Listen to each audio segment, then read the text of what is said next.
or should divinity be stressed in religion rather than spirituality? Very good question. Please understand.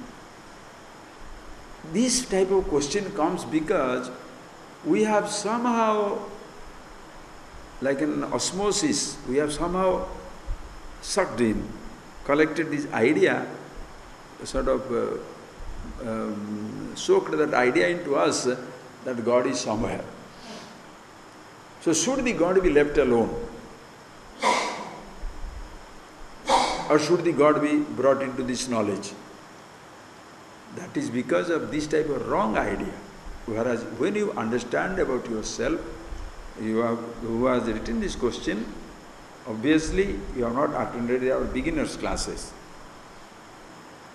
That we are having these Tattvoda classes in November we will have between 18th to 10th of December, in case you can come. All these principles will be understood. God is not the beginning point of inquiry. Scriptures are very clear. In Upanishads, Vedas, God is not the beginning point of inquiry. You are the beginning point of inquiry. Individual. Are you getting that point? Individual. Because if you are not here, creation is not a mystery. Right or wrong? Suppose you are not here, who will question about creation? If you are not here, who will question about creator? So God is a mystery because you are here. If you are not here, is the God a mystery? Then who is greater mystery? You or the God? Because your presence makes everything a mystery.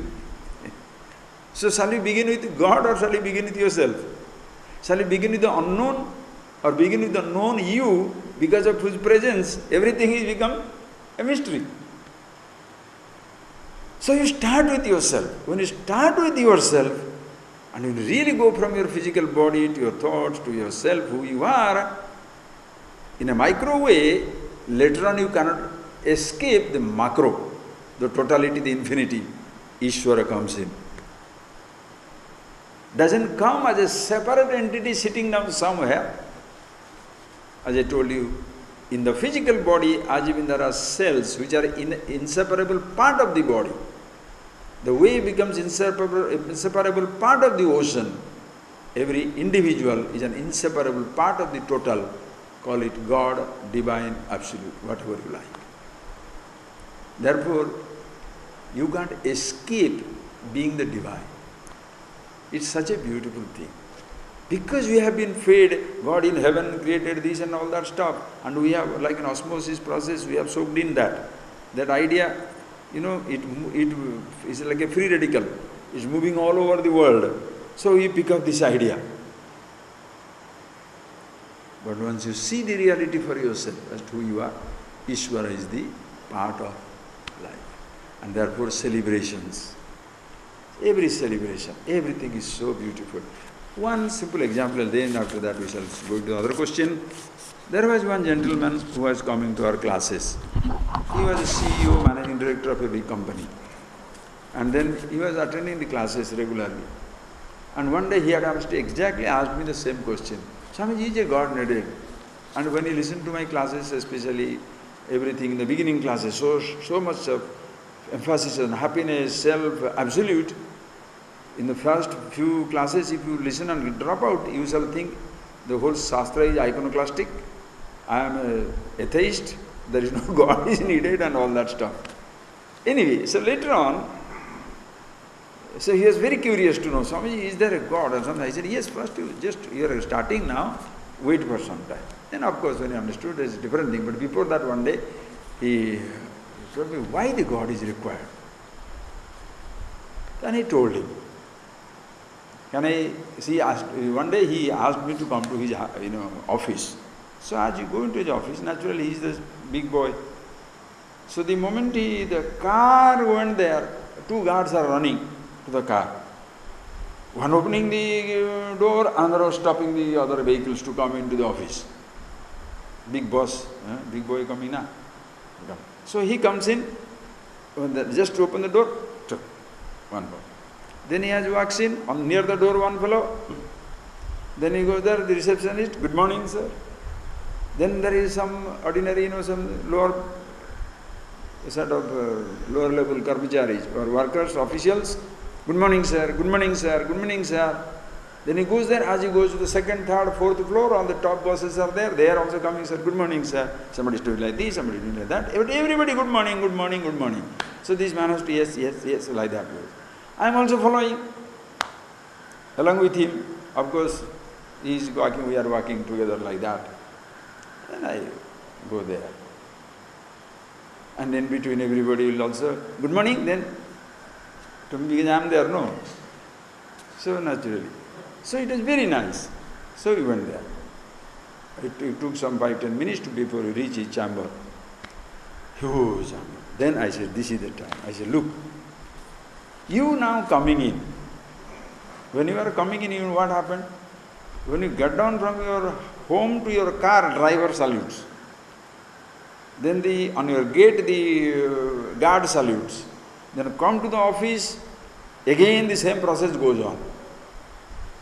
Now when it is going on, now don't you see, you have become a god for so many people. Everybody salutes you. Unconsciously, it may get into your head that you are the walking God. Somewhere you should have somebody to whom you prostrate. That is where God comes in life.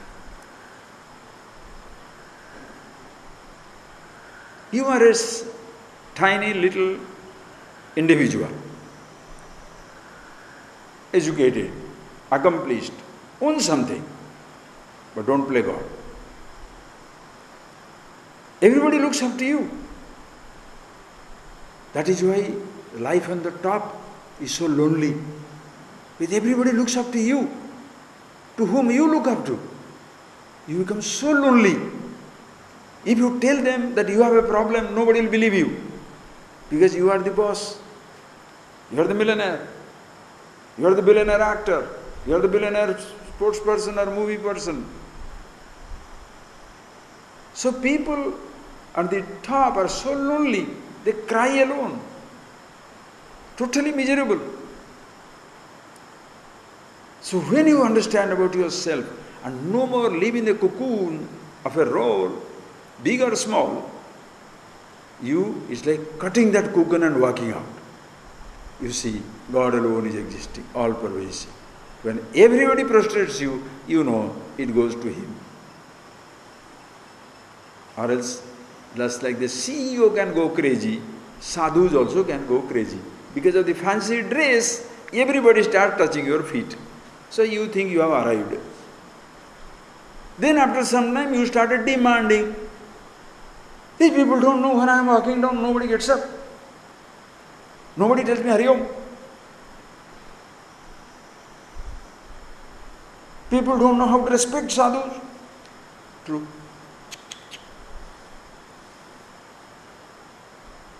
It's another psychological disorder because you are not self-sufficient.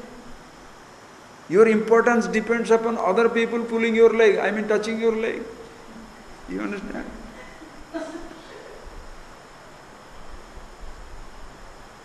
Why should other people fall flat at your feet?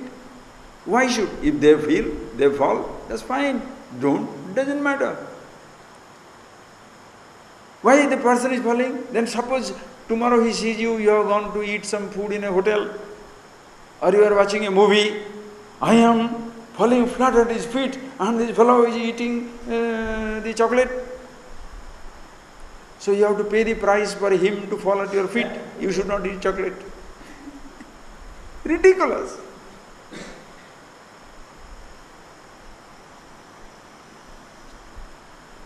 Don't demand. It gets into the head. So the moment somebody prostrates you, you know Ishvara. Sarvadevam namaskaram Narayanam pratigacchati. Like whomsoever you worship, any god, it goes to Narayana. If anybody respects you, that goes to Narayana, Ishvara. Then it will not go into your head. You will not have a halo around your head. Don't have an halo because somebody may light a bidi. Okay? Some fire around, no. Think of it. Because it's very, very unfortunate. That is where you need to understand what Ishvara is, so that you do not consider yourself more important than others. Are you getting that? Life balances out.